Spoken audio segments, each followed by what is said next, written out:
Hey, what's happening, everyone? It's Mike here, the broker builder. I'm up here at the spec house. I wanted to do a quick video for you guys. I'm gonna call it 3/4 of the way through, because this is the point where I think about 75% done with the spec house here.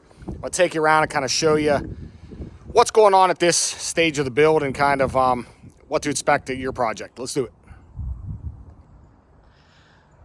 All right, friends, I think last time I talked to you guys concerning the spec house, we had the drywall up, and I don't think it was finished or anything like that, but obviously we're past that point, so I'm going to kind of show you where we're at here. Had the stucco this weekend, so the whole outside of the home is stuccoed. There's a stage that happens before stucco, and where they come and put the lathe and the molding and things around so that they can trim out all the details. You can see there above the arch and above the garage door on the windows there. Those are all going to be details and going to be a different color. Hi all, I'm going to cut in the video here just for a second. I just wanted to pull up a still picture and show you the lathe that goes up, or plastics that go up before your actual stucco. And you got to make sure that you have all your trim where you want it. You can see trim there on the posts and any stucco bands. I have one there on the arch above the front door. And then there actually was supposed to be one above the block in the garage, and I somehow missed it. But it was no big deal. I just ran the LP Smart side down to the stucco and flashed it. So it was no big deal there. But if you're really worried about little details and things like that, you want to make sure you don't miss something here, because it's just real tough to tear it off after the fact. That's it. Let's get back to the video. But I did a really nice job. I'm real happy with it, as these guys always do. Up there is going to be LP Smart side.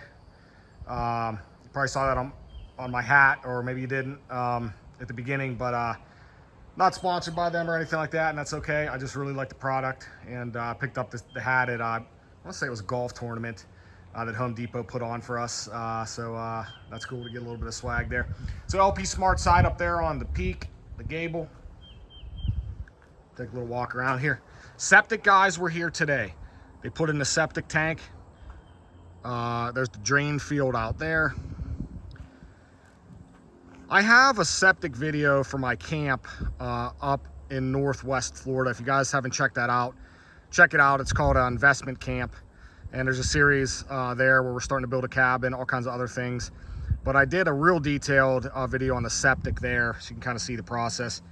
And it was kind of cool. They actually did a plastic or PVC septic here, where we did a big cement box up at camp.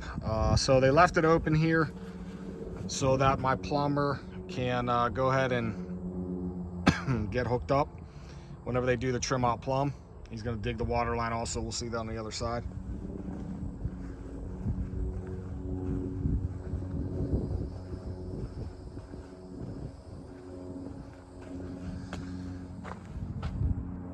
This is pretty high around here. I just noticed that, so we're going to have to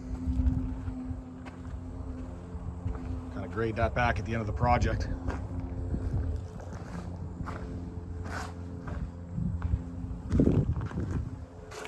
Obviously the yard's still a mess. Obviously that's one of the last things you do as a final grade before you lay some sod.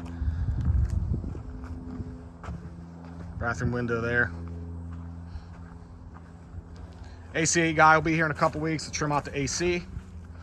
Put the compressor in, put the handler in. If you guys didn't watch my video on temporary electric, I've got that on YouTube as well.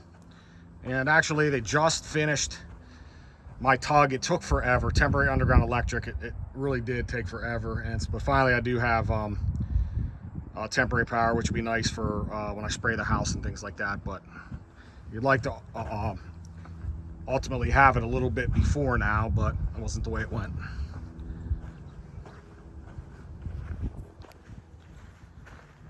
All right, garage. Drywall's all finished. Garage is painted. All the painting's done in the house, the interior painting. Obviously we want to do that before we put cabinets in and things like that. So we did, I want to say the color is classic gray Sherwin-Williams, which I've been using for years. It's just a great neutral color and everybody loves it. There's the den there. Already hung cabinets. So I've got the granite company coming to do template here in a few weeks. And let me show you this one thing here, guys. And this is a little bit of a, you know, this happened to me before, and you just get so busy in these builds, and it's impossible to remember everything. I even have checklists and things like that, but this is one thing I forgot. If you can see there, the knee wall here is actually built up higher than it should be. It's about a ½ inch too high. Now, I could shim up the cabinets, which would be a real pain. I'd have to make special shims and things like that. It's probably actually closer to 3/4. And even if I put the flooring under there, it wasn't gonna work. So I'm gonna have to spend a half a day on this thing. I'll probably just take a circular saw and cut that down the whole way across so that I have a flat area for my granite. So it's a little bit of a mess. These are, if you make mistakes like this, at the end of the day, it's not catastrophic, but it really, again, it'll take me half a day to do that and figure it out. So that's that. Living area, obviously, there, which you guys have seen the walkthrough before. It's a little bit dark in here. I don't know if you'll be able to see, but this is the second bath. So today I did the mesh and thin set, and then I will proceed with the red guard on both showers. Guys, these are areas where I'm a stickler. There are certain areas where are going to cause you problems in houses, and I'll bet you, I don't want to say I'll bet you, but I'm almost positive that the tile guys in production homes don't even do red guard. In fact, they probably even put drywall on there. I'm not saying they do that, but I honestly wouldn't be surprised. They're the biggest hacks you could ever find. They don't put waterproof silicone at the bottom, and so I'm a stickler about doing 2 coats of red guard, making sure these showers are absolutely waterproof, because that's what I want it in my home. So I started that today. We'll let that dry, and we'll get the red guard on in a few days. I could go ahead and put the floor in now, but again, I'm just gonna have to cover it. And I still got tradespeople coming in and out of here. My electricians were here today. They put in most of the lights and switches and things like that. I've got to go get the lights and things like that for them, but. All right, heading into the master here. They sent me the wrong size cabinet for this side. It's really supposed to be identical because they're dual vanity. So, guys, again, this is what happens when you're doing these big projects. Just always going to have hiccups and holdups, and it's just the nature of the beast. But again, did all the mesh on the shower, and we're going to get the red guard on there. Going to put in the shower base and all that stuff. I had a great towel guy, and he retired. So I had a couple people come out, and the prices to tile 2 showers was just astronomical. And if you guys have listened to my other videos, I have no problem jumping in here and saving myself $1,000 a day. I'm not going to pay tradespeople unless it's something that I can't do, or that's just too much, or I don't have a license for. But things like hanging doors and tile and putting in cabinets. I mean, these guys are charging like $100 to $200 a foot to hang cabinets. I mean, it's absolutely insane. And yeah, just not going to pay it. And they're never going to do as good a job as you. So even though it takes me a tad bit longer, well worth it to jump in. And a handful of things you can do yourself, you end up saving yourself 15 grand by the end of the project. All right, and then the bathrooms, that's it. So got all my flooring there, carried it all in. That was a rough 2 hours. Unfortunately, Home Depot, who I work through a lot, doesn't bring flooring into the job.